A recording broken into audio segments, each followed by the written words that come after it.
Hey, so let's recap on mean electrical axis deviations.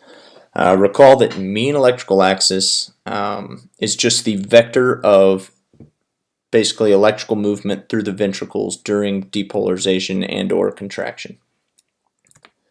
So depolarization towards any lead is going to show a positive change on the EKG, as well as repolarization that's moving away from the same lead.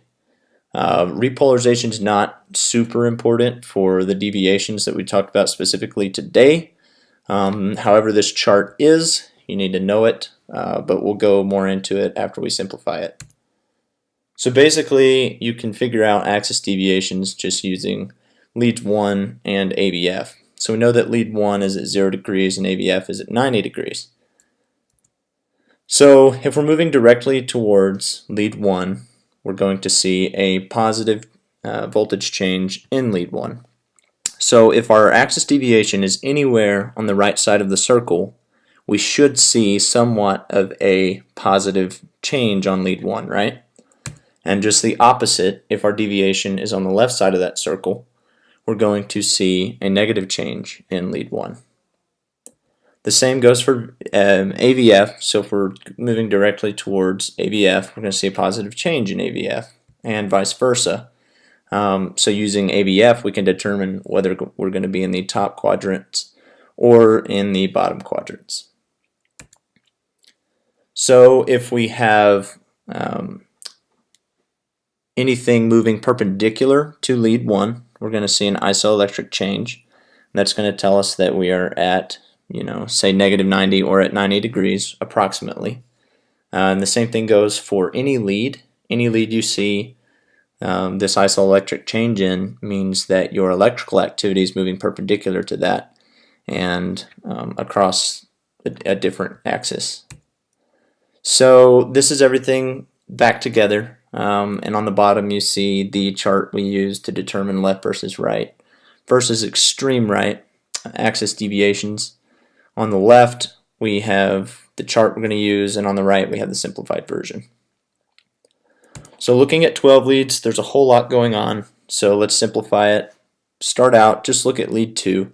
Does it look normal? Do we see PQRST? Yeah, T looks a little weird here, but our QRS complex looks about like it should, right?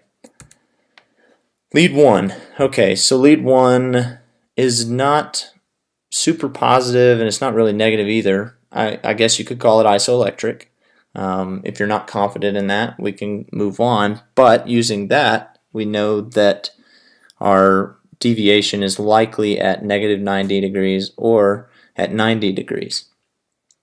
So we don't know if we're on the right side or the left side of the circle using lead 1 there. If we go to AVF, which is next, we see a high positive net charge, right? So we know that we're moving towards AVF. So if our choices are negative 90 and 90, we know that, hey, 90 is a much better option because we're on the bottom side of the circle. So likely our deviation is right in the ballpark of 90 degrees. But we can use other axes to determine.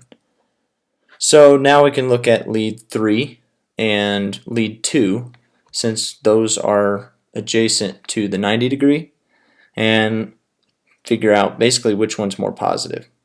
So looking at 2 and 3 alone, it looks like lead 2 is a more positive charge.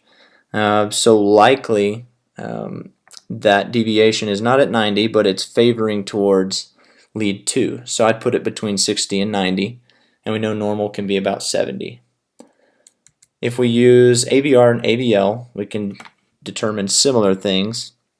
So if we're right at about 70 degrees, we know that AVL is mostly at a 90 degree angle to that, right? So if we look at AVL, we should see isoelectric activity, and sure enough, it's extremely isoelectric. And if we're looking at AVR, AVR is moving in the opposite direction of 70 degrees. So if we look at the EKG, we should see a negative change, and if we look up, sure enough, AVR is negative. So here's another one. I want you to look at lead 2 and tell me if it's normal. Right, it looks kind of weird. So let's look at lead 1 and see what's going on, because we think something's up. So is lead 1 positive or negative? Okay, and based on that answer, is it going to be on the right quadrants or the left quadrants? Okay, so now let's look at AVF. Is AVF negative or is AVF positive? And based on that answer, is it going to be upper or lower quadrants? Alright, good. So using lead 1, we know that it's positive, so we're going to be on the right side of the circle. And using AVF, we know that it's mostly negative, so we're going to be on the top half of the circle. So that puts us in the top right quadrant, right? So that means we have left axis deviation, because we're favoring the cells in the left ventricle.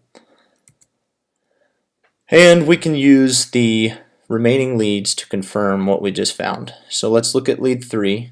Lead 3 is mostly in the opposite direction of where we think the deviation to be, and so we should see a highly negative charge. And if we look at the leads, sure enough, we see a highly negative charge.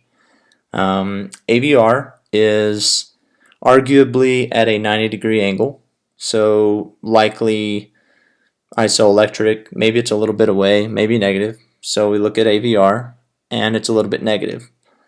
And then we look at AVL. AVL is in the direction of where we believe the deviation to be, so AVL should be highly positive. And sure enough, AVL is highly positive. Let me know if you guys have any good questions, and I'll try to help you out. Thanks.